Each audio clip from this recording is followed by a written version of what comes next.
Alright, so this is a tubing bending setback advance gain calculator spreadsheet that Tolan shared with me. And then I went ahead and made a couple changes to it. So now you can enter in fractional inches here in the bender radius or decimal inches, then your degrees of bend, and you get your setback advance and gain. Now just make sure when you go to enter in fractional inches, you just enter the number of inches, then space, and then a fraction. Or if it's less than 1, you just enter the fraction and nothing extra. I also made something like that, but with a bunch of extra stuff. So here, when you select custom entry, it's the exact same thing. So bender radius, degrees of bend, you get your setback advance and gain.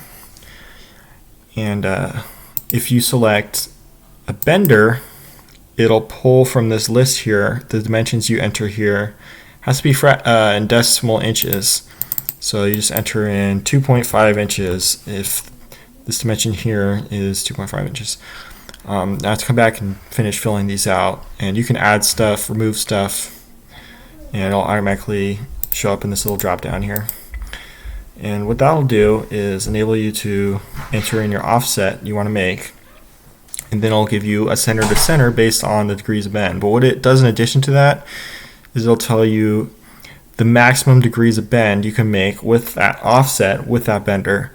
So 40 degrees is higher than 17 degrees, and so it gives you this little warning, says offset may not work. It'll also do that if you enter custom entry right here. So maximum number of degrees. Now if you change it from a roll 90 offset or a regular offset, or if you're doing a reverse bend for some reason, then that'll also change which dimension it uses here on this list.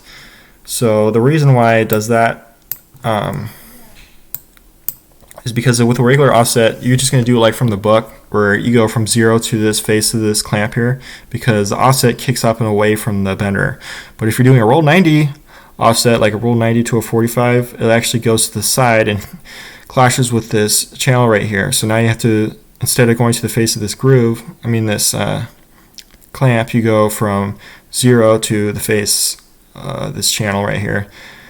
And if you're doing a reverse offset, it actually goes backwards. You go from 0 to the end of this roller here.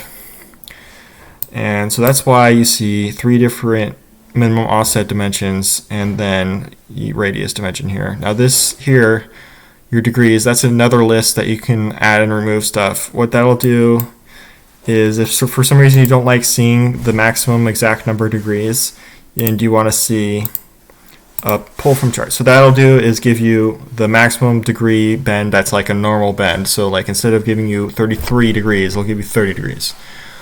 Or instead of giving you 87 degrees, it would give you 60 degrees. And it'll check your bend that you entered here against that number. And it'll still calculate the offset for this bend, but it'll give you a little warning. This also has little visual guides to kind of teach you how setback advance gain offsets work, how you lay them out.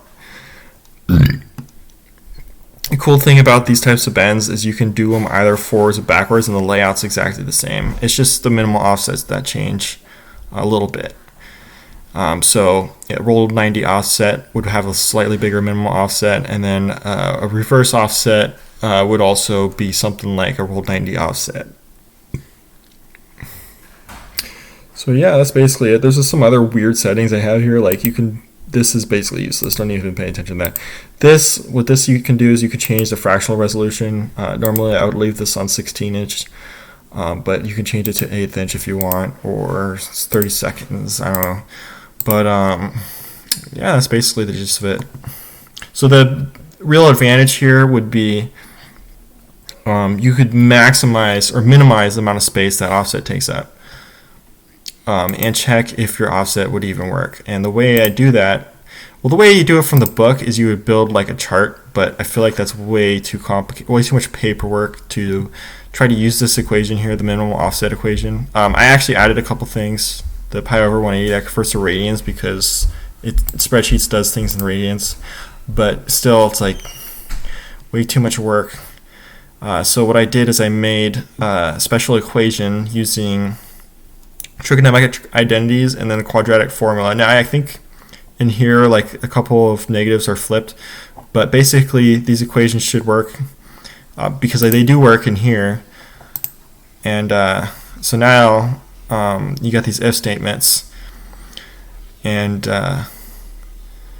yeah, I guess kind of messy here. It's like the arctangent of this minus the square root of blah blah blah blah blah, and these will give you your maximum number of degrees you can make for that offset for that bender. Pretty cool. So yeah, that's basically the gist of it. Hopefully someday I'll be able to make this into something a lot simpler to look at. But for now, this is what I got. So I'll try to share this in the description and keep it updated if it make any improvements. Probably going to add some benders, like actually fill these in with the actual dimensions. Right now, these are nothing. You have to do this yourself. But yeah, make sure you check, like, if you're using a long radius bender versus a short radius bender, those are different. But yeah.